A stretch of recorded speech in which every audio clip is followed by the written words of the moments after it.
Assalamualaikum, selamat pagi. Bertemu kembali bersama saya Rizal Fikri. Pada kesempatan ini saya akan sekilas mengurai tentang fitur-fitur apa saja yang ada pada Efinder Pro versi 3.03 yang update pada tanggal 9 Januari tahun 2021. Sebelumnya saya ingin berterima kasih kepada kawan-kawan yang telah setia menggunakan Efinder. Memang Efinder ini sudah ada sejak hampir 3 tahun yang lalu. Dan saya ucapkan terima kasih untuk kawan-kawan yang tetap setia menggunakan Efinder.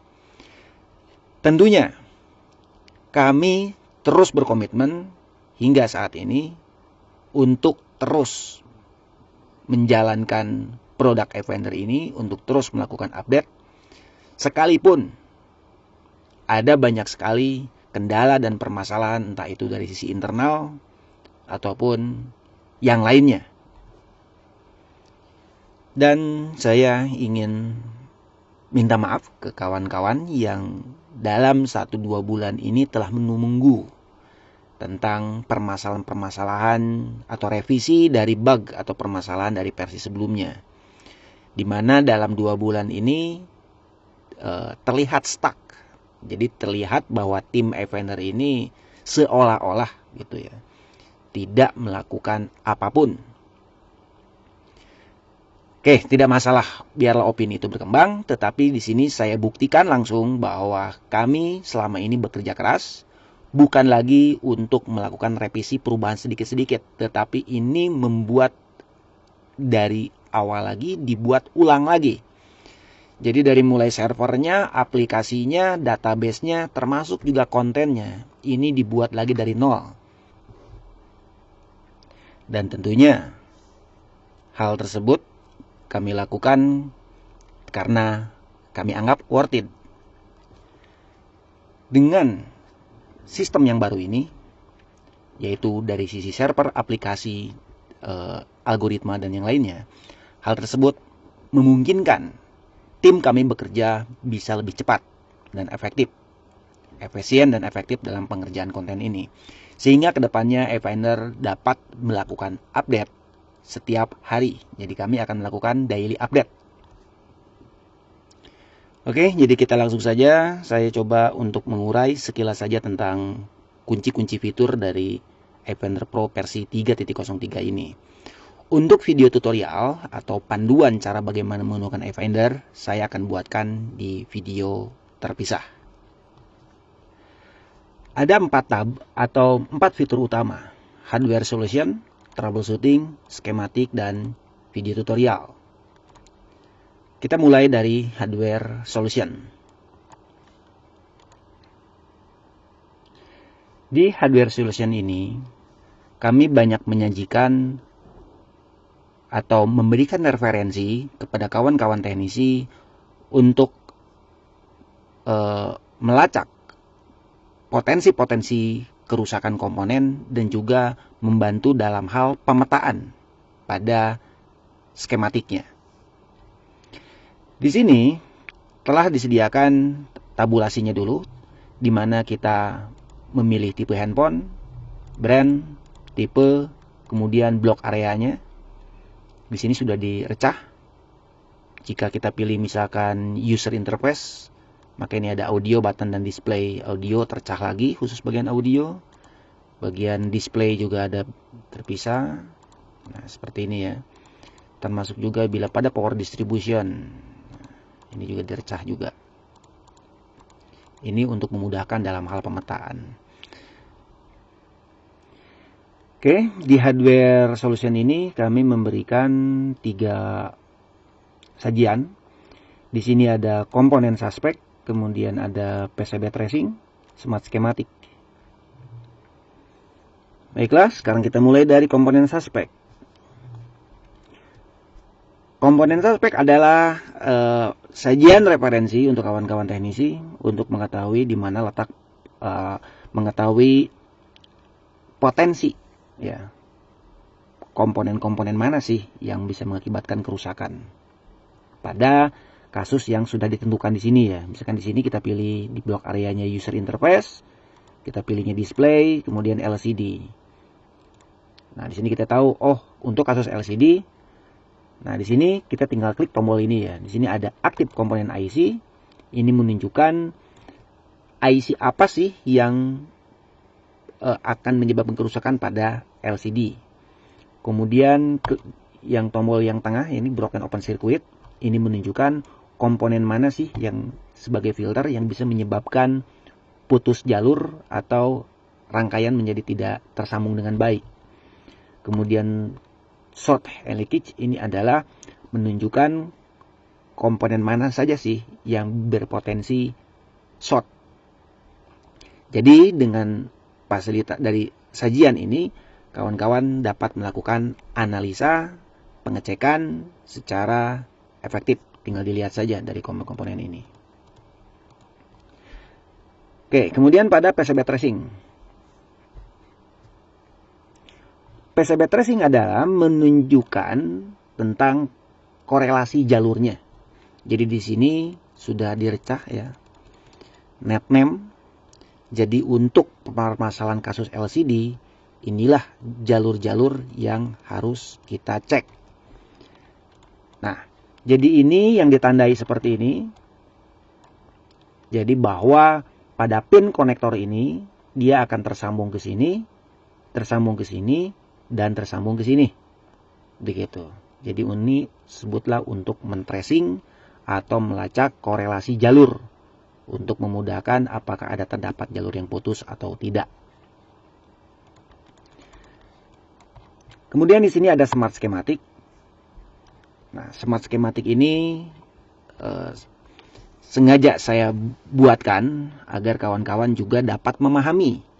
Jadi fitur-fitur konten yang ada di sini juga dapat dijadikan sebagai bahan ajar buat kawan-kawan. Karena semua kunci jawaban itu ada sebetulnya di skema. Jadi tinggal buka skema, kita bisa tinggal mengklik di sini. Jadi sudah otomatis. Dimana biasanya dulu kita kalau buka skema, di skema ini kan puluhan halaman tuh isinya. Dia ada banyak tuh halamannya. Halamannya ada banyak, tentu kawan-kawan juga apalagi yang belum terbiasa dengan memahami rangkaian yang ada di dalam skema diagram ini akan pusing mengetahui halamannya yang mana, rangkaiannya yang mana gitu. Nah, dengan smart schematic ini kita cukup klik saja ini. Di sini dia akan menunjukkan korelasinya. Nah, seperti begini. Jadi net name ini. Nah, kita bisa lihat, oh dia tersambung ke konektor ini, masuk ke sini. Nah, kemudian dari sini kan dia akan diteruskan lagi ke halaman berikutnya atau ke komponen berikutnya. Kita klik lagi aja tombol ini. Klik lagi, oh masuk ke sini. Kita tahu, oh bahwa ternyata dari konektor dia masuk ke CPU. Jadi ini untuk memudahkan kawan-kawan teknisi untuk mempelajari ya, struktur rangkaiannya. Baiklah, sekarang kita lanjut ke troubleshooting.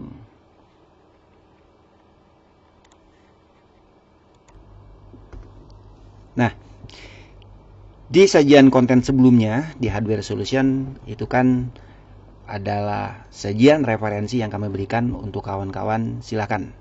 Ini referensi seperti ini, silakan lacak sendiri, begitulah. Nah, kalau yang troubleshooting di sini adalah saya mencoba memberikan arahan kepada kawan-kawan untuk menganalisa secara sistematis. Dan ini tentunya yang biasa saya ajarkan ketika saya mengajar di pelatihan-pelatihan Jangki Labs. Oke, jadi langsung saja ya di troubleshooting. Di sini sudah ada untuk iPhone, Samsung, Xiaomi, dan Oppo. Merek lainnya kita nyusul. Untuk tipe handphone lumayan. Kita mulai dulu sekarang misalkan dari yang A500 lah misalkan ya. Untuk display misalkan kita klik. Nah ini kan ada untuk permasalahan mati total, dead phone. Ini permasalahan booting failure. Ini untuk permasalahan charging, display, kamera, audio, SIM dan SD card. Ini sensor, tentu sensor ini sangat banyak sekali karena smartphone itu penuh dengan sensor. Kemudian connection dan network. Saya urai satu persatu. Pada permasalahan display, nah di sini kan tercah, ada AMOLED not working, dark display, ada touchscreen not working. Ya, misalkan kita pilih yang AMOLED not working.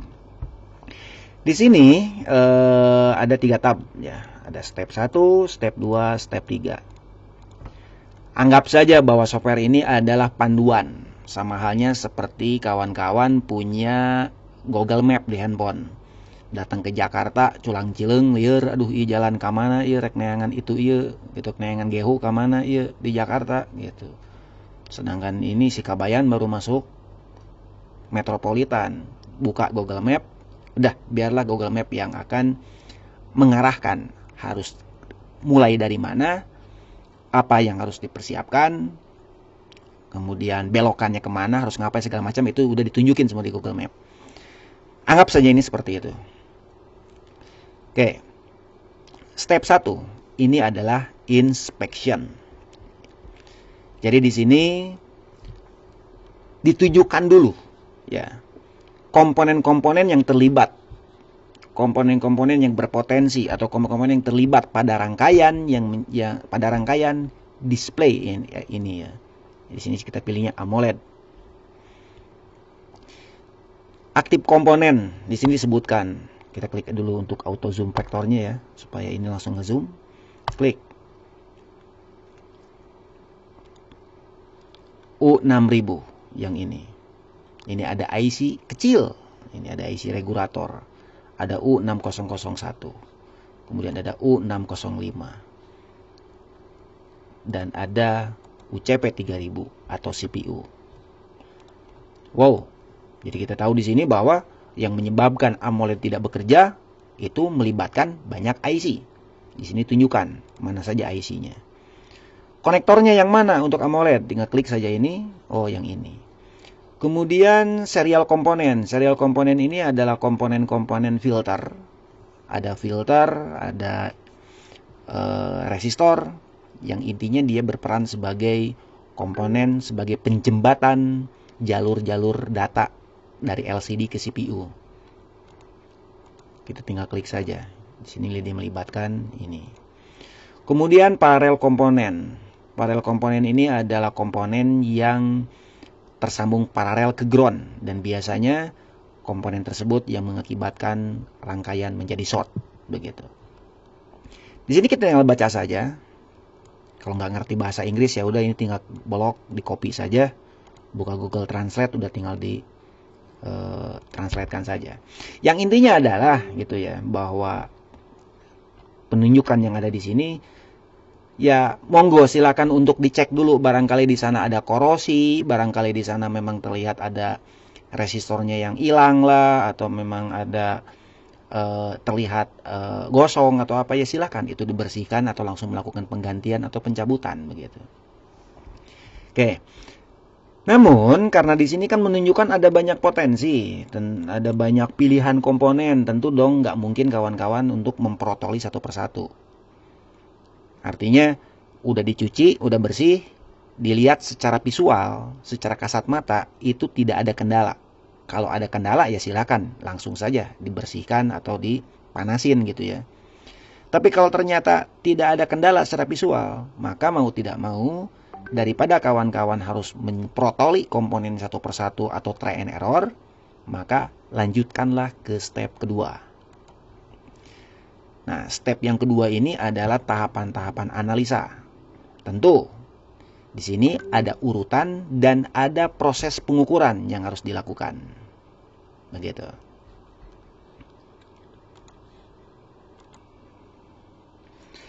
Oke.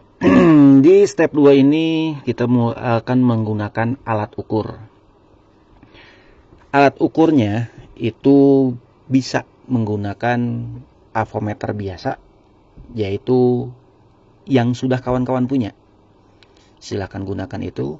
Atau apabila ingin praktis, iFinder ini juga punya device, punya alat ukur semacam smart probe ataupun juga mau menggunakan smart probe juga bisa. Jadi kalau menggunakan alat ukurnya yang bawa dari device App-Finder, secara otomatis nilainya akan terinput, dan untuk memilih pengukuran ini itu dapat dilakukan secara otomatis melalui probe-nya. Tetapi jika kawan-kawan belum menggunakan device App-Finder-nya atau alat ukur App-Finder, silahkan gunakan avometer yang kawan-kawan punya. Tapi diukur pakai avometernya, dilihat di LCD, di display avometernya, kemudian ketikan di sini berapa nilainya. Oke, misalkan saja kita kan mulai dari sini dulu nih. Nah, ini tinggal klik dari sini. Konektornya berarti ini sudah ditandai HDC 600, HDC 6000. Dari manakah titik ukur pinnya? Nah, kita lihat dari sini. Perhatikan kursor yang warna hijau. Disinilah titik ukurnya. Silakan jarum avometernya masuk di sini. Kita lihat di sini measurement mode-nya itu apa? Measurement atau ukurnya digunakan di dioda mode. Ukur pakai avometer, misalkan nilainya adalah 0. Klik enter.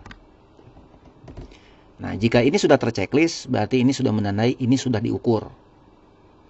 Nih, ini ada warnanya berubah nih, warna merah. Ini berarti menandakan bahwa yang diukur tadi itu adalah short. Dah, abaikan aja dulu. Kita lanjutkan dulu ke pengukuran berikutnya. Ukur di sini. Ternyata nilainya adalah OL gitu di avometernya ya. Udah ketik aja OL. Enter. Ini sudah terchecklist. Lanjutkan lagi ke sini. Di sini misalkan nilainya di avometer adalah 421 misalkannya. Enter. Nah, di sini telah melakukan 3 pengukuran, dan tentu silakan lanjutkan ke yang sampai bawah.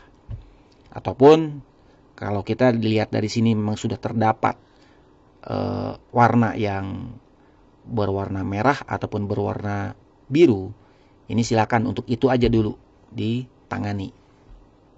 Tapi bila diukur di sini ternyata warnanya adalah hijau, ya ini wajib kita lanjutkan terus ke bawah sampai ditemukan di mana ada yang bermasalahnya.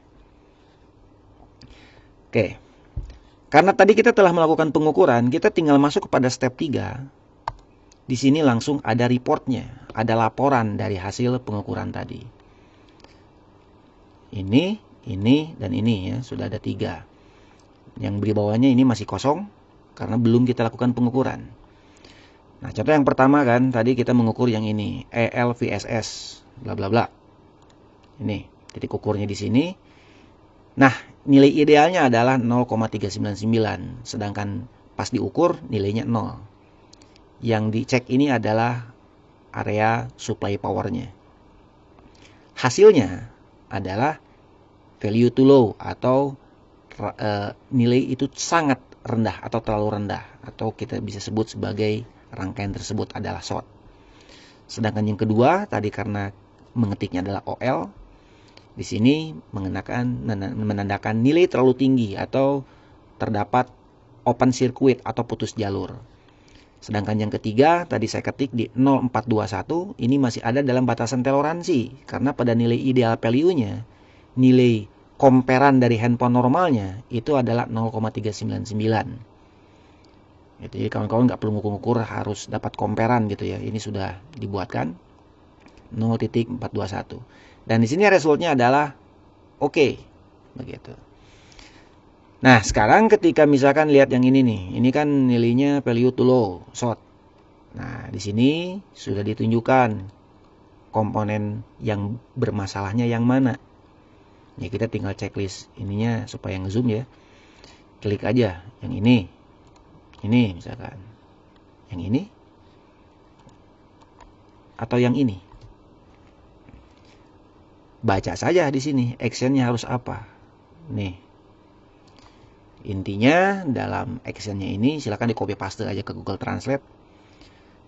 Yang artinya kalau memang ini komponennya short gitu ya, atau bocor ke ground, ya silakan ganti atau buang saja itu komponen. Begitu. Bagaimana yang kedua nih? Ini kan yang high. Ini yang berpotensi cuma satu, L6001. Dia bilang ya jalur rangkaiannya memang putus.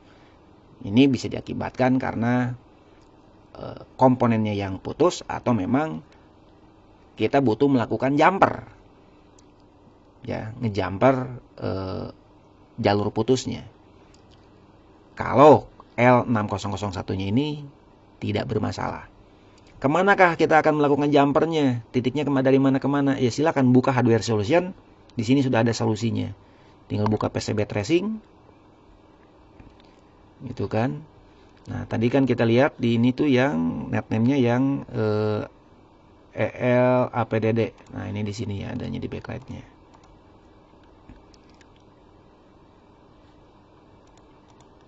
Nah, ini. Di sini melakukan jumpernya.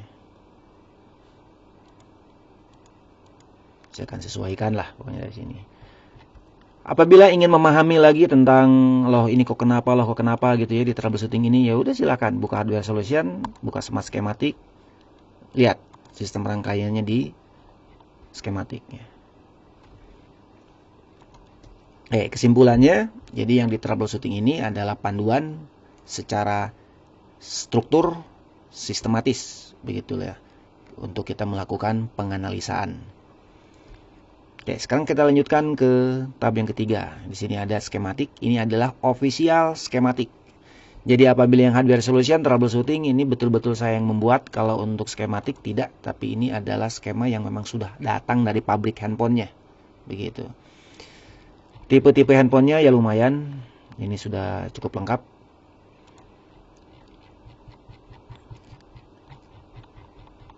Silahkan nantilah kawan-kawan lihat. Bila nanti ada kekurangan tentu kita akan terus melakukan update.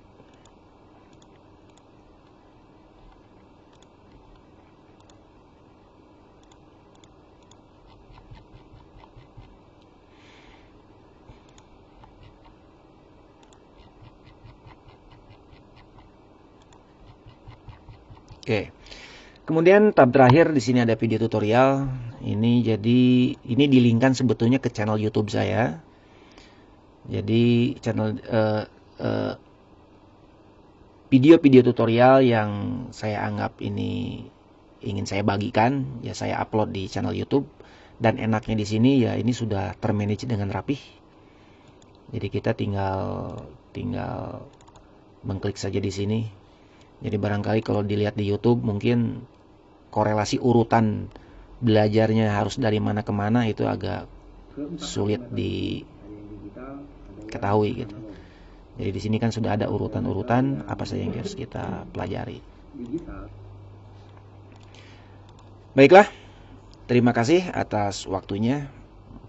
Sekiranya apa yang kurang dari penjelasan ini, mohon maaf. Dan untuk tutorial detail tentang bagaimana penggunaannya, saya akan mencoba membuatkan video-video studi kasus langsung ke kasus-kasus handphone yang di lapangan. Saya akan menangani kerusakan tersebut menggunakan iFinder ini kayak gimana gitu ya.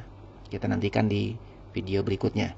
Apabila ada pertanyaan silahkan untuk posting di komentar, entah itu di YouTube ataupun komentar di Facebook, atau silakan langsung WA saja ke nomor saya. Silakan dicatat nomor handphone saya.